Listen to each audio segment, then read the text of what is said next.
Hey, welcome to the channel.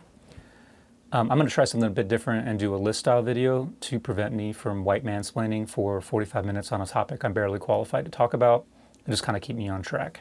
So today we're going to be taking a look at 5.5 reasons. Wait, is it 5? Yeah. Today we're going to be taking a look at 5.5 reasons that you should either stick with the Sony a7 III or buy a new or used a7 III instead of the Sony a7S III. By now you've been inundated with videos talking about the Sony a7S III, and despite it only being a 12 megapixel camera, how it's like the best thing since internet porn. But how much better is it than the a7 III, which since its release in 2018 has been a YouTuber go-to camera for a lot of YouTubers. So before we get into the list, let's do a quick rundown on what makes the a7S III so damn impressive. Big things are higher quality codec with a much higher bit rate, internal 10-bit 422 recording in all modes, all resolutions, all frame rates, 4K 60 full frame, no crop, 4K 120 with a 1.1 times crop, and HFR all the way up to 240 frames per second in 1080p, while still remaining 10-bit 422. No record limits, so no arbitrary 30-minute record limits, and mostly no overheating issues for the most part. A vastly improved menu system, which is fully touch enabled. Extremely amazing, astounding, high ISO performance, low light performance. It's been a Sony staple since the original a7S. I would imagine it's only better now because of the 10-bit 422. Just gives you a higher quality video file to work with, so any sort of like noise reduction or just cleanup issues will be easier to do in that with the higher quality recording. Better build quality over the a7 III, not necessarily over like the a7R4, a7R3, but definitely a little bit better than the a7 III. A flippy screen, finally. Best ever EVF. And lastly is, even though like maybe IBIS isn't much improved over the a7 III or any of the other current cameras, it does have electronic stabilization on top of the IBIS that definitely does a lot to improve in-camera stabilization over what's currently available. And I've even heard that there's the gyroscopic metadata information that will be enabled in a future firmware similar to what you can do with the FX9.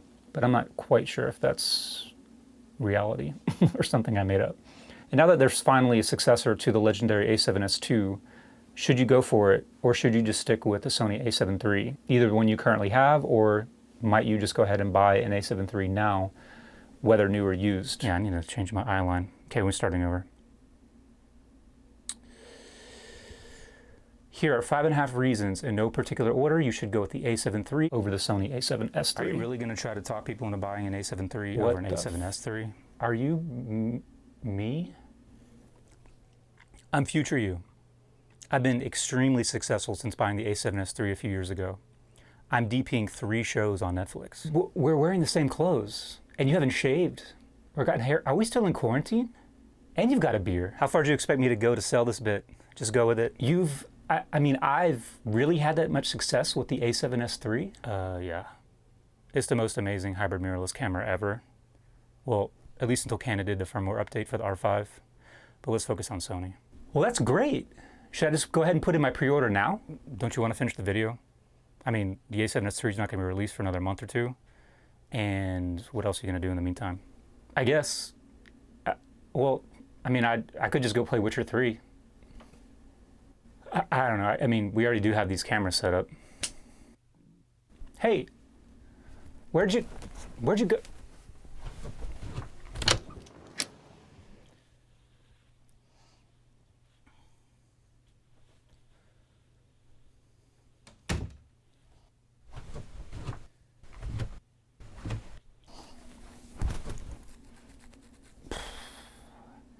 I really need to quit day drinking.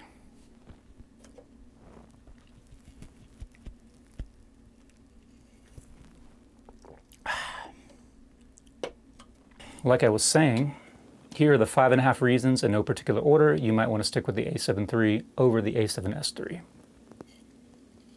Number 1, you get a full 24 megapixel 6K sensor which downsamples from 6K into 4K, giving you a higher resolution, more detailed image than what's possible in the a7S III. You can crop in and reframe the image with less noticeable drop in quality in 4K. Furthermore, if you do any time lapses, you get a full 6K 24 megapixel resolution photograph that you can then import into a 4K or 1080p timeline and get even more ability to crop in, reframe, and adjust that.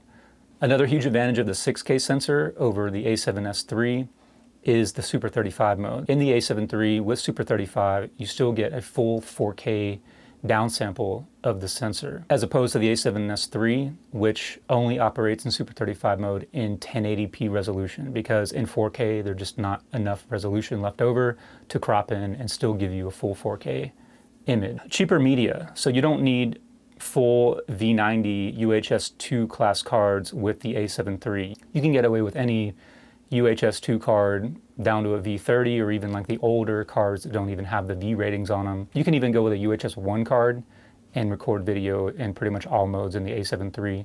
So you can save a lot of money on recording media as well, not to mention hard drive space. The price, so the a7 III is usually around $2,000 or maybe a little bit less on sale, not to mention there are a lot of used ones on the market that you can get for probably $1,400, $1,500, or $1,600 in comparison with $3,500 for the a7S III. So you're saving at least $1,500. So you can either put that in the bank or go ahead and buy more video gear. Number 5, better photos, more flexible hybrid camera. Photos are important to you.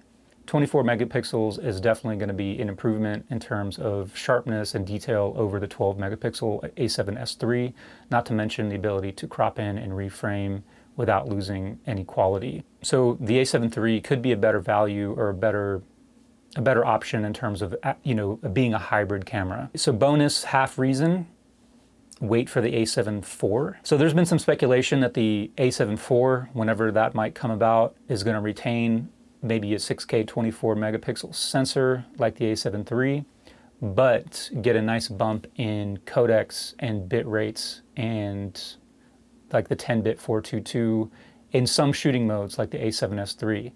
And depending on what you do, like if you can shoot 10-bit 422, 24 frames per second, 30 frames per second, and maybe even 60 frames per second, that might be enough, and you might not even worry about the additional high frame rates that the a7S III offers, not to mention you're getting a 6K image as opposed to just the 4K image. It might be better in some respects, and it could be cheaper. But it's possible that, Sony might completely gimp the a7 IV and just sort of keep it on the low range in order to not cannibalize sales of the a7S III, but it remains to be seen. But it might be worth waiting for just to see what Sony's announcement for the a7 IV is. So that's my list. Did I miss anything? As a longtime a7S II owner, I really think that Sony, nailed it with the a7S III. I think it seems like an amazing camera. I know I don't have it. I've never shot with it. But yeah, it seems like everything that people could have wanted in a successor to the a7S II, or the original a7S for that matter. I'm not in any hurry to get it. We're still in mid-COVID and jobs have really dried up, and there's really not any reason to go out and upgrade cameras right now. But anyway, let me know what you guys think about a7 III. Anybody out there using the a7 III? I primarily use my a7 III for photography and for YouTube videos. I mostly stick with the GH5 for professional video work. But yeah, let me know what you think. Excited for the a7S III, planning to get one. Not so excited. As always, comment, let me know what you think, like or dislike, whatever you feel. Maybe subscribe. Google needs you.